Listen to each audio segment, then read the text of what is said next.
Sveiki atvykę į Grey Agro YouTube kanalą. Šiandien jame pasakosime ir atsakinėsime į jūsų dažniausiai užduodamą klausimą, kodėl pas mus ūkyje yra Case kombainai. Nepamirškite subscribint, likint, komentuoti ir bendrauti. Ačiū Jums.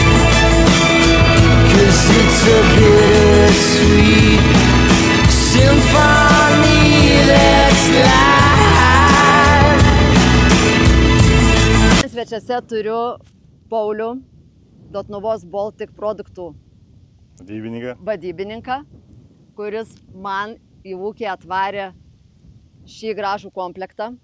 Tai yra Case 7150, o esmė su kokia pjaunamąja.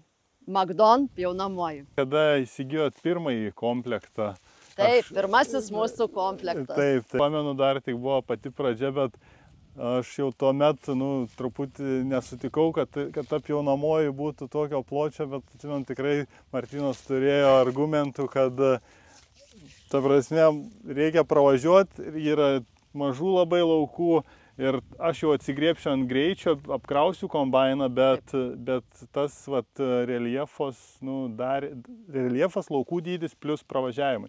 Tai tas davė savo ir tikrai dar man po šią dieną yra įstrigęs Martyno pasakymas, kad kai klausiu ar kalvotas, sako, yra tokių vietų, kur kartais į statramstį su koja reikia įsispirt, nes iš čiuoži laukų. Tai... Bet dirbam tokiom sąlygom, ne? Tos sąlygos padarė daug visiems problemų ir mes tiek, sakykime, stengiamės didžiasias pjaunamasias 11 metrų rodyti, bet iš esmės ir 7 metrų pjaunamosios įgauna vis didesnį poreikį, nes bet kokio našumo kombainas, jeigu jis nori, kad dirbtų našiai, greitai, nuimtų derlių kokybiškai, pjaunamoji darosi vienas svarbiausių, sakykime, komplektacijos įrankių, kas leidžia kombainui dirbti našiai, stabiliai, o ne vietoje. Kirtuvai. Uždėsim tos, kurie geriau yra sugulusiems, nes standartinis variantas kirtuvų yra lenktas į viršų.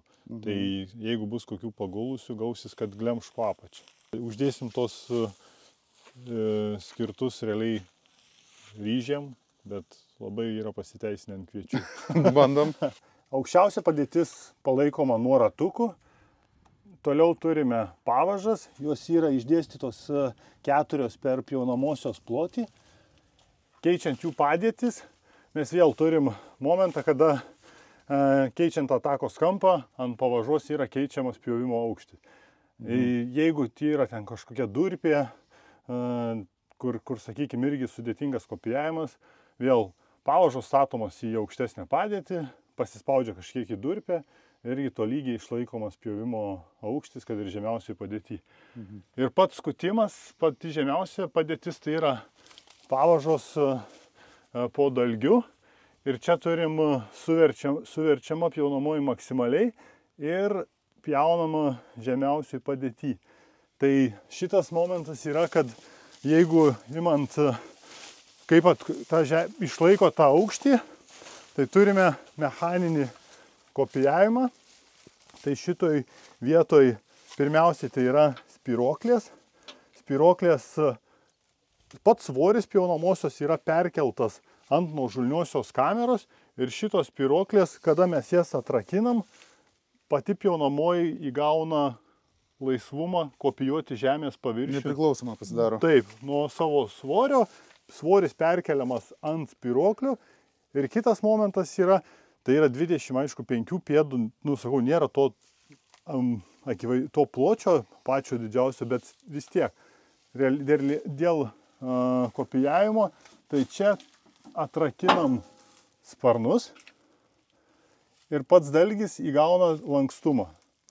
Nes 3 segmentai - centrinis ir šoniniai sparnai pjaunamosios, jie taip pat turi eigą apie 20 cm, kurie taip pat lankstosi. Tai ta prasme gaunas kėderis kaip iš 3 dalių. Taip. Plus turim čia vos ne tritaškę pakabą, kuri taip pat leidžia pjaunamąjį nepriklausomai nuo kombaino kopijuoti žemės paviršių. Dabar atrakinsim kitoj dar pusėje irgi sparną. Ir šitoje vietoje iš spyruoklių jinai gaus laisvumą.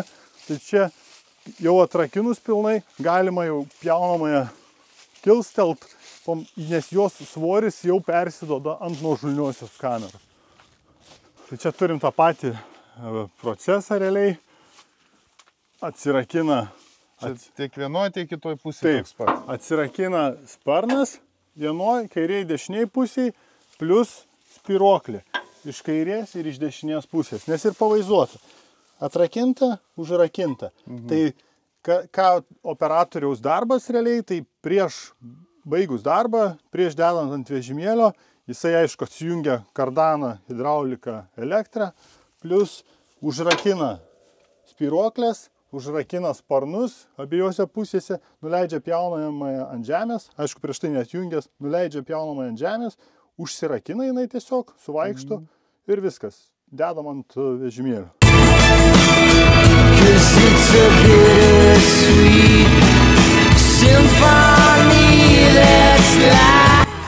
Atvažiavom į lauką, užsikabinom, pasijungiam, atrakinom, nusileido pjaunamoji ant žemės, suvaikščiojo, atsirakino, viskas.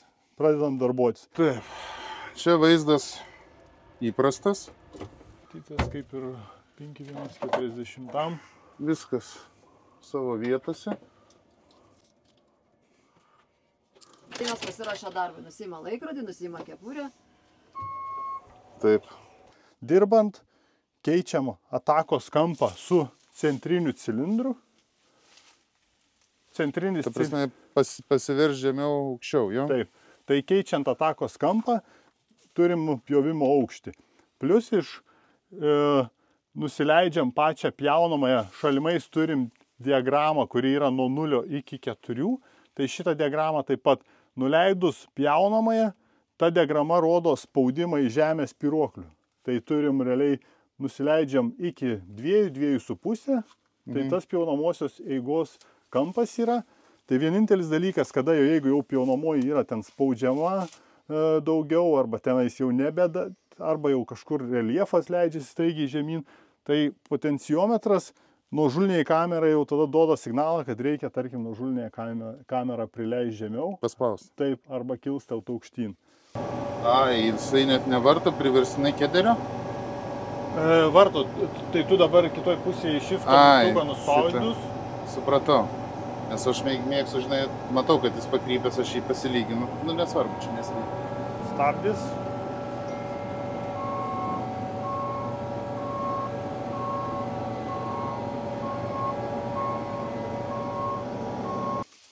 Ir iš čia, ir iš kabinos taip pat matot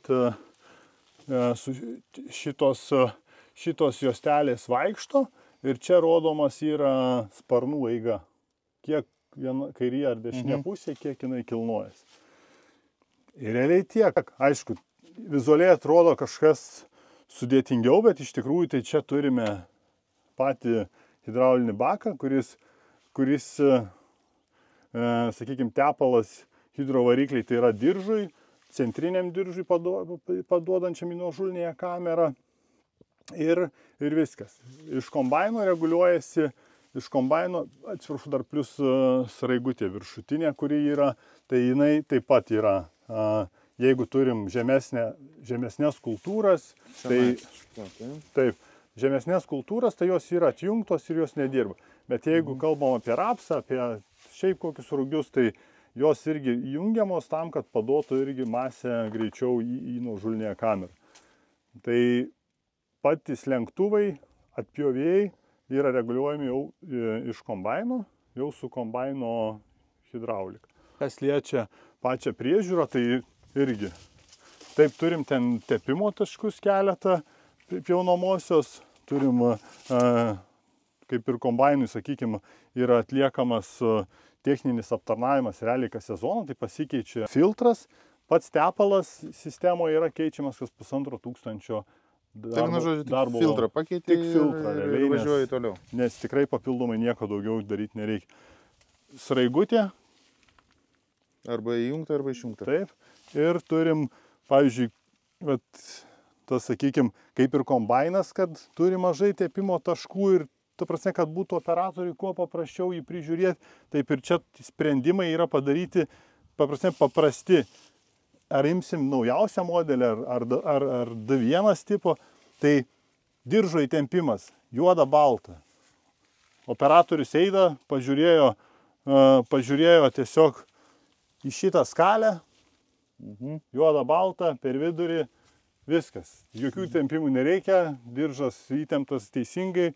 Žiemai vienintelis dalykas tai yra atlaisvinti diržus. Tiesiog, kad metalas, temperatūros, kad nebūtų kažkokių papildomų tempimų.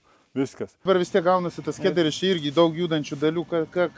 Kas lūžta jam, kokią priežiūrą, ką jam teplioti, ką neteplioti. Vienas dalykas, kad realiai tie sparnai, tarkim, juos galima užrakinti, kad jie stovėtų pjaunamojai standžiai ir galima, sakykime, visą laiką atrakinti juos, kad kopijuotų tos šoniniai sparnai, jie visą laiką, tarkim, gali būti užrakinti arba pastoviai dirbti. Tai jeigu mes juos laikysim užrakintus, čia jokios esmės nekeičia. Dėl to judančių dalių vis tiek bus tiek pat, nes pats kopijavimas yra iš šitų spyruoklių. Visos tos įvorės, realiai jeigu tu laikysi užrakintus sparnus, įvorės esančias čia, jų realiai nesutaupysi, jų ilgamžiškumo nepadidinsi, nes jos yra neaptarnaujamos. Žodžiu, atėjo laikas ir keitė. Taip, pagrindas tai yra tepimo taškai, ta prasme, kuriuos mes turim, tai irgi turim prie kardanų, turim tepimo tašką čia viduj, kur yra padaryta skylė. Toliau, kas liečia rolikai, tai čia yra toksai viena pagrindinė vieta. Tai čia dabar kasdienių taškų gaunasi 1, 2, 3. Realiai 4. Nes čia vienoje ir kitoje pusėje. Taip.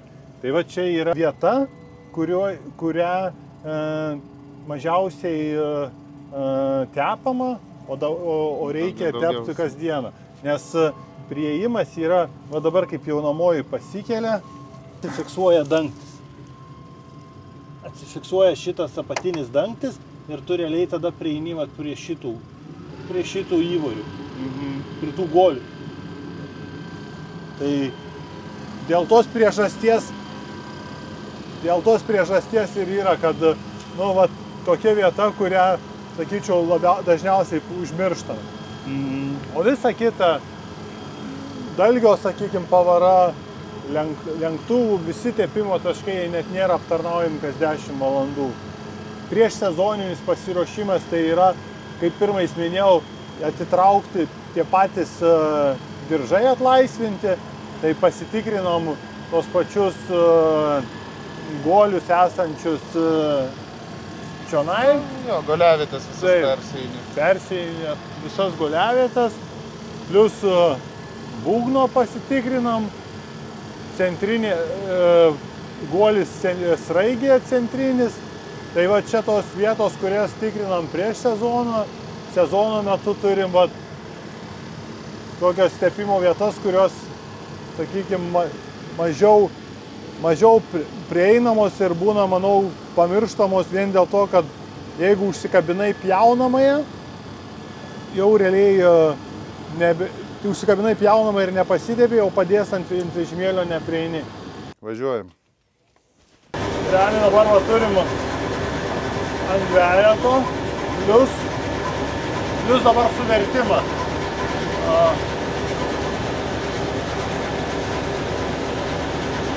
Toliau, kas liečia pati konstrukcija, jeigu ir pažiūrėti iš apačios. Tai va dugnas įdomu, kaip čia yra. Kiauras jisai. Jeigu mes išimsim diržą, jisai viskas, čia nieko nėra. Atvira. Čia tuščia. Tiesiog rėmas. Kitas momentas, patys diržai, tai irgi, jie turi va tą kantelę. Tai ta kantelė yra tam, kad kada pjauna žemesnioji padėty, kad sėklos būtų sulaikomos, nešamos į centrą, į centrinį padavimo diržą. Ir Ir kitas momentas, kad, pavyzdžiui, diržas, jeigu ir taip atsitiko, kad pažeidėm, jo viso keisti nereikia. Tai jeigu taip atsitiko, kad ten kažkoks metalo gabalas, kažkas, tai realiai diržas irgi yra keičiamas gabalais. Tai išsipjauna pažeista dalis ir įsistato naujas. Va čia matau. Va čia yra. Ir čia, va. Tai va, Lygiai taip pat čia irgi. taip, arba čia irgi va, yra, matau, kaip tik va šitoj vietoj. Tai paprastas varžteliais sujungiamas diržas ir viskas. Realiai įsidėjo tą gabalą, susijungėt, važiuojat toliau. Jaunant žemiausiuose padėtyse tai yra pats kopijavimas, kaip ir sakiau, viskas realiai iš spyruoklių, iš anos dalies, bet dirbant žemiausiai padėty, akmuo, dar kažkas, tai pirmiausiai, šitą kantą yra tam, kad jinai prilaikytų akmenį. Jeigu akmuo visgi užlipo ant diržo, jisai keliauja į akmenų gaudyklį. Čia va, šitas slovys, jis irgi veikia kaip akmenų gaudyklė. Ir tikrai ne kartą esam radę, nes čia atsidūręs jisai net, kaip pasakyti, nekeliauja į nuožulnėje. Jeigu taip atsitiko, aišku, kombainas turi savo akmenų gaudyklį. Kolegos gal ieško darbo, pas mus akmenų, kaip matot, yra etapas rinkimui. Turėsit omeny, gerai. Dar vienas momentas, tai aišku, yra lenktuvai. O, šitie lenktuvai, tai čia fantastika. Tai yra fantastinis dalykas. Pirštai. Ir, matot, dabar šitas kombainas, jis dabar apie 100 moto valandų, tai rotoriaus valandų, tai pirštai nei vienas nėra keisti. Ta prasme, jie nesukontaktuoja su dalgiu niekomet, kaip bet ar čia būtų tie sparnai, kiek jie beįsilengs, ta prasme, yra tos ribos nustatytos, kad jie nesukontaktuotų, bet ir jų pats tipas, jie yra, atsparus visiems galai, nei vieno nėra, kad jis būtų kažkoks nulūžinėjęs ar dar kažką.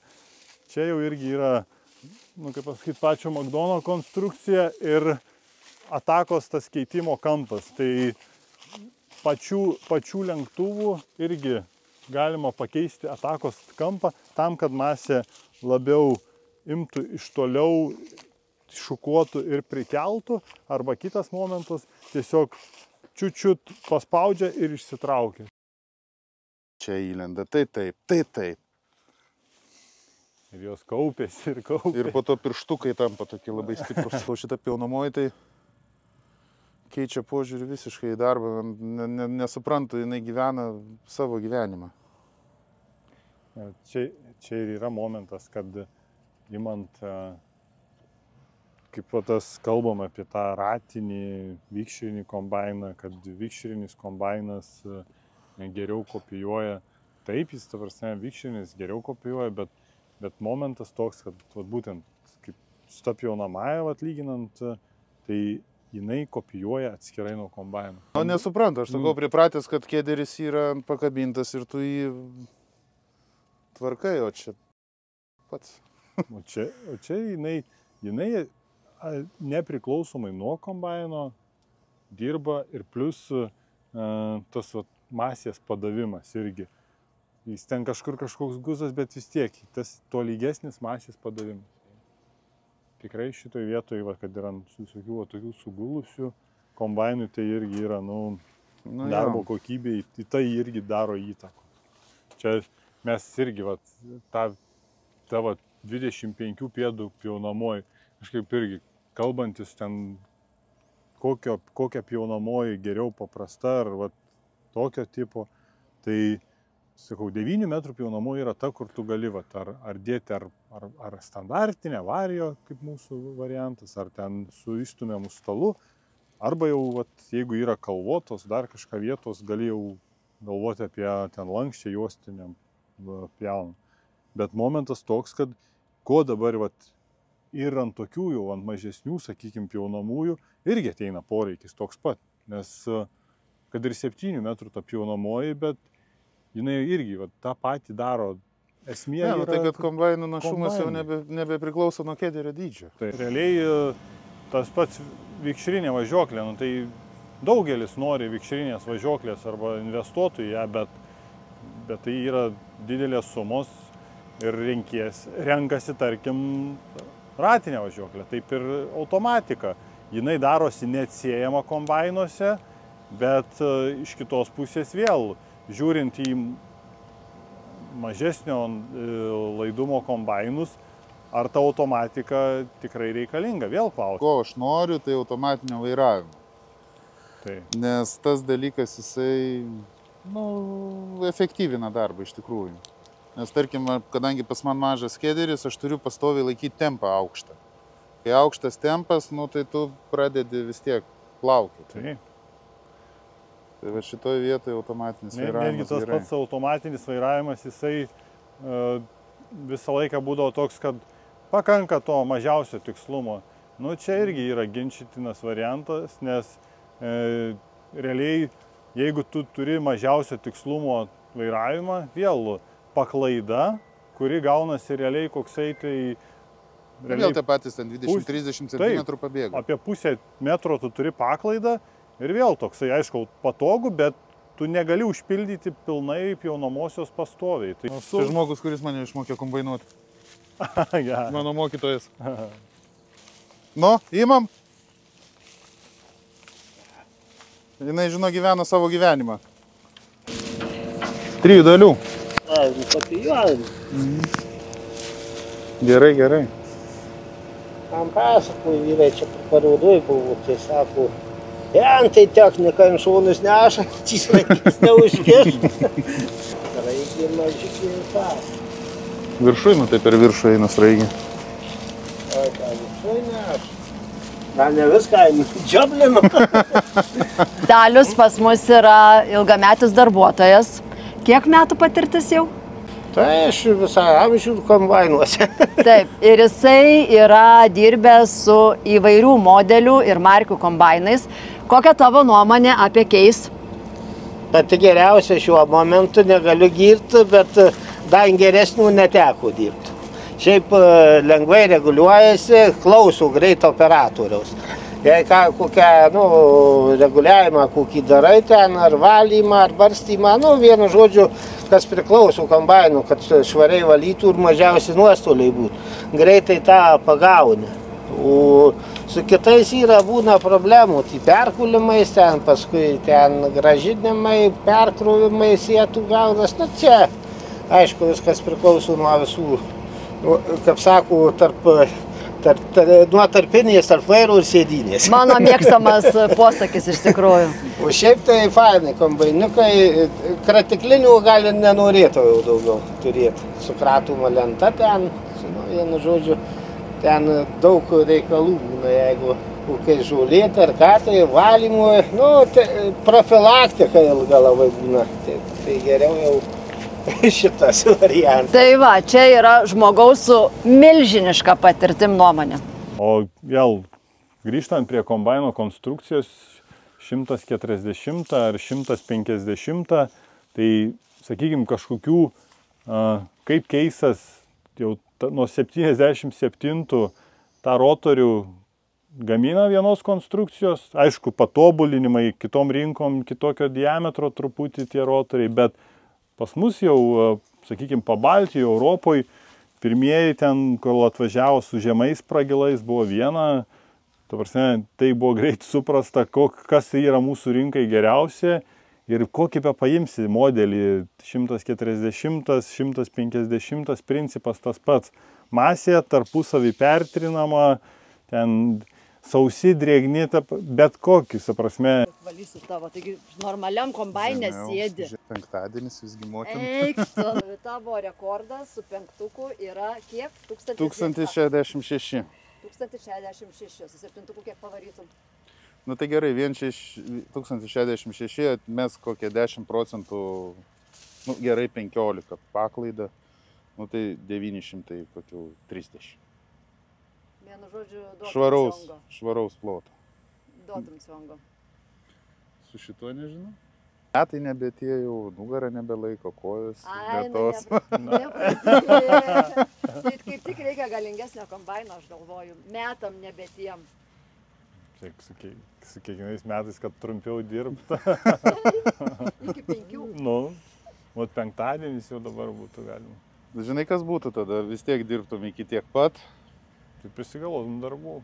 Ne, vis tiek reikėtų kulti, nes reikia nukulti ir dirbtum iki 1-2 kaip ir dabar. Ir būtų lygiai tas pats, čia amžiaus taisyklė, nu, tik kad trumpiau gal. Tu jį gali prisitaikyti prie tų sąlygų ir dirbti našiai, tai pačiai mažiausiai skaldant grūdus, nežalojant grūdo ir ankštinės kultūros. Aš kaip ir sakiau, šiti kombainai iš mano ūkio neišvažiuos, jie nebent atsinaujins, tai kitų variantų nėra.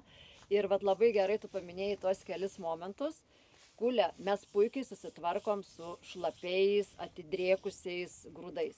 Jeigu kiti kolegos jau stoja, mes varom toliau. Jeigu gera tarpinė tarp vairo ir sėdynės, čia klasikinė frazė, bet jinai iš tikrųjų veikia. Našumą mes išlaikom, žinok, bet kokiom sąlygom ir tempom. Tai realiai vaizdas, nu, kaip 5, daugumoje visa konstrukcija, tik kad jis galingesnis. Realiai taip, nes... Tai realiai gaunasi šitas, tarkim, ant kato, o šitas ant steroidų. Nu, čia pagrindinis steroidas yra variklis, nes jis turi labai siaurą gamą kombainų. Tai yra realiai 6 modeliai, dabar Europoje jau realiai lieka 5, bet atvažiuoja nauji, tie didieji dar ten. Tai čia tiesa, kad 5 nebelieka. Nu, ta prasme, jie lieka, jos gamina, ten kai kuriom šalim netgi yra planas dar mažesnius tos rotorius gaminti, bet čia gamyklų matyti sprendimai, kas liečia, kur į kokias rinkas važiuoja, bet, ta prasme, 5 lieka, bet vėl, sakykime, visų šitų kombainų skirtumas realiai yra pagrindinis, tai variklio litražas. Koks dabar variklis, jeigu apie tai kalbam? Tai va čia pas jūs gaunasi 6,7, čia 8,7. 2 litrai. Taip, tai... Vakar labai gerai lipai į kalną, aš mačiau su šitų kombainą. Aš su šito irgi puikiai lipu. Būtent. Irgi nesiginčiu, taip. Ir va čia yra pagrindinis momentas, kad litražas variklio, iš kurio tikrai yra galios skirtumas, ir tai dar, sakykime, priklausomai nuo tiek, kiek šiaudo yra, kaip smulkiai nori susmulkinti čia. Taip. Ir čia vat, viskas atsiremia į tai, kur ta galia nukreipiama. Plius pjaunamoji vėl, kada, ta prasme, neina žemiau pjauti, pjaunam ten, tarkim, 10 cm, ar ten pjaunam 12 cm aukščio, ražieną paliek. Bet dažniausiai, ką tenka matyti su to tipo pjaunamosiom, pjauna, tarkim, jeigu ten leidžia 5 cm, tai tu, tie 5 cm vėl, ten tos 5 procentaliai, jie tikrai daug atima irgi iš kombaino galios, nes prie žemės šiaudas tikrai yra jis ir drėgnesnis, ir kiekvienas centimetras yra papildomas laikas ir papildomas kuras. Taip, bet papildomas grūdas į bunkerį, žinokit, irgi yra labai svarbu. Jeigu sugulė, taip. Vis dažniau dabar einama ant to, kad renkamasi vis didesnį, galingesnį, našesnį kombainą, tai šitoj vietoj labai svarbu tada pasidaro pjaunamoji. Vienareikšmiškai.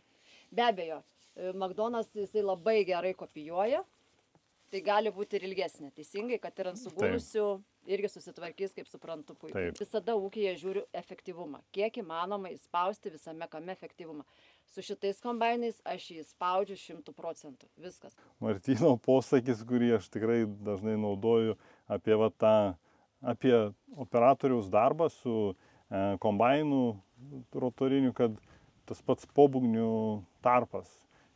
Jį galima pasidaryti nulį, ta prasme nulinį, bet apkrausi kombainą bereikalingai. Ta prasme, nuo to niekas kūlimo kokybė nepagerės. Jis vis tiek, ar jis prie 0, ar jisai prie 20 mm tą kokybę išlaikys, bet yra momentas, kaip ir esi pats sakęs, saulė žemyn, pobūgnis aukštyn. Taip. Ir atvirkščiai, nes atidrėkstant keičiasi sąlygos, reikia keisti ten pobūgnio tarpą, ten sūkius gali tekti pakoreguoti, bet čia yra prisitaikymas. Bet jeigu atsistojai, kaip ryte pradėjai dirbti, per vidurdienį, ten, sakykime, per tą piką, kada tu gali padidinti tą kombaino pralaidumą ten vos ne per pusę, ne per pusę, tebūnie 40-30%, tai tas toksai padidėjimas, jeigu tu nekeiti tų parametrų, kaip pradėjai dirbti ryte, tai automatiškai tu iš to kombaino neįspaudi tą. Ir tada blogas kombainas, blogas čia jo techniniai duomenys, viskas Silpnas. blogai, silpna, tiekėjas irgi nesąmonės daro čia. Ne, taip nėra. Ir labai sakau nuoširdžiai ir atvirai, šitą kombainą mes turim 7 metai, teisingai, jis atvažiavo naujas iš po adatos. Galim čia juoktis, kaip moteris renkasi kombainą, ne, kaip aš rinkausi. Rotorius jau gerai, reikia kombaino, duoda irgi gerai, imu. Tada Dotnuva Baltic mane įsiveža į Ameriką, į fabriką kombainų ir traktorių. Ir būtent kombaino fabrike aš supratau, kad nusipirkau tikrai gerą daiktą. Bet tokia buvo šito kombaino atsiradimo istorija mūsų ūkyje. Dabar aš laukiu tos istorijos, kada atsiras naujas kombainas su nauja pjaunama. Čia per Javapjūtę stovėti prie kombaino nelogiška. Ne čia turim būti. Ten.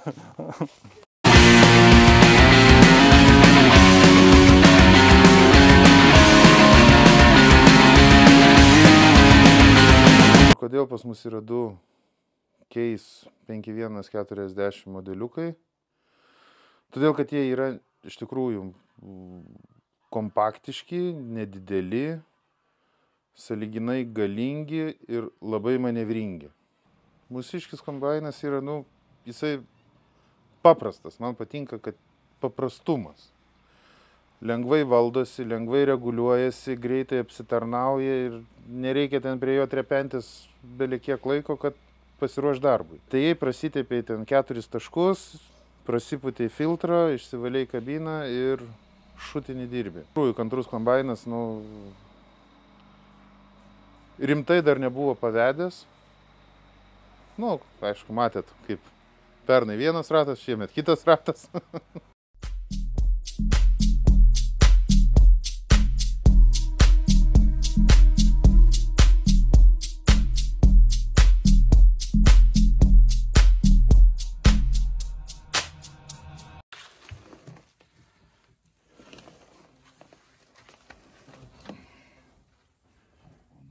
Oho, varysim. Svarbu ir iškokiau.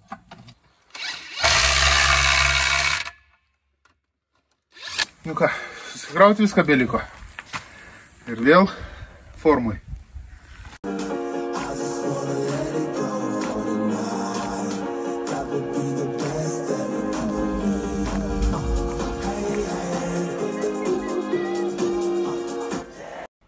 Bet čia, sakykime, mano aplaidumas, dėl to tie ratai pabėgo. Ne tai, kad aplaidumas, nežinojimas, kad reikia karts nuo karto guolius pasitempti kūginius. Visas kombainas yra paprastas, nėra 100 milijonų judančių dalių visam kombaine, kas 3 grandinės ir 1, 2, 3, 4, 5, 6 diržai. Viskas. Žiūrim 7-uką, bet 5-ukas yra identiška, 1 prie 1. Sezono pradžioje apeinu, grandinės pasižiūriu, diržus patikrinu, pagalvota. 5140 kombainai yra rotoriniai. Su jais juos reikia spaust. Juos reikia spaust, negailėti ir duot, kaip aš sakau, ciongo, kad jisai dirbtų, kad apsikrautų rotorius, kad jisai tuščiai nedirbtų. Tarkim, ten tas, kur yra apkrovos skalė. Tai pas man darbinis intervalas yra 100-110% apkrovos. Tai aš stengiuosi taip laikyti ir taip dirbti ir jeigu 7 sezonas taip dirbu ir viskas kuo puikiausiai. Iš tikrųjų, kas dar man patinka tose kombainuose, kad jie yra trumpi. Išbalansuotas, kai reikia kulti nuo kalno, kaip kėdėjai pastatė. Jo, ir bakas gale, kas gerai, jeigu šlaituosi pilną baką, šikna prispausta, viskas gerai, eina. Tai palyginimas, būtent 7, jisai yra praktiškai tų pačių išmatavimų kaip ir 5. tik kad galingesnis. Jo, kabina kas geriausiai, iš vieno kombaino sėda į kito kombainą ir viskas tas pats. Pas mus laukų derlingumas yra nuo 4 tonų, tarkim, iki būna ir 10 tonų, būna kviečių, jeigu kalbam. Tam tikrų, kiek kažkur vienam kampe vienaip, kažkur jo. Tai vat tokie derlingumai labai svyruoja, kadangi daug laukų, daug skirtingų žemių, dirvožemio, ta prasme. Tai kaip, kokiu greičiu tu važiuoji ir kuli. Tiek su 5, tiek su 7. Bet jeigu 7 galingesnis, aišku. Galingesnis, bet ir kėderis didesnis. Tai plius minus kulimo greitis labai panašiai gaunasi. Tarkim, su geram lauke, kur gerai byravo, vakar ką kūlėm, tai 8, 9, iki 10, dar nepripratęs, daugiau baisu gaut golą. Minėjai golų gavimus, aš žinau, kad tu turi tipsų, kaip susitvarkyti su tais golais. Pasidalink su žiūrovais. O čia jau įtempi bickę ir prasukinėjai rotorių. Bandai atsikišti. Per tam tikrą laiką išmokau kitaip pasidaryti. Bet tai čia gal kada kitą kartą papasakosiu. Tai gerai, tai tada grįžkim dar prie to klausimo. Tai reikalinga ta tokia, kaip čia paklausti, grūdų masė, kad apkrautum kombainą. Ar užtenka kulti tas 4 tonas ir tas kombainiukas susitvarko? Didini spartą ir viskas. Geras laukas, pralaidumas, geras, mažini pobūgnį ir viskas. Žiūri, jeigu barstymo nėra, tai ir šluoji. Gerai. 5, vienu žodžiu, pas mus yra tikrai įsitvirtinę, vienareikšmiškai. Jie tinka mūsų ūkiui. Iš tikrųjų, mūsų ūkio pačiai specifikai. Idealiai. Ir jų pjaunamosios, būtent turim, 2 kombainai pas mus yra 5. 5,5 ir 6,5. Pjaunamosiom. Jos labai gerai irgi, gerai išgauna efektyvumą iš tikrųjų, ne? Tai kuom skiriasi dabar pjaunamosios? 5 ir 7 Magdonas.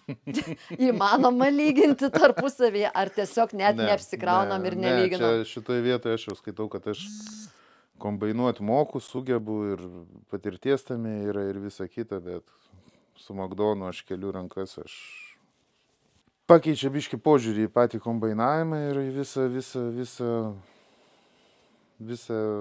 kėderio valdymą. Kombainas gali belekoks geriausias būti, bet jeigu tu neturi tinkamos pjaunamosios, tai viskas, tu stovi, verki prie tų sugulusi ir ten krapštai su tais lenktuvais. Turi, pavyzdžiui, nori geros mašinos, nusipirki kokią Audi A6 ar BMW 5, gerą, pinui, vau, čiotka. Važinėjai patenkintas ir galvoji, čia ta mašina, kurios aš norėjau. Ir po to atsisėdi, jeigu saudinėjai kokį RS6. Ir tu supranti, kad tavo ta A6, kaip ir gera, bet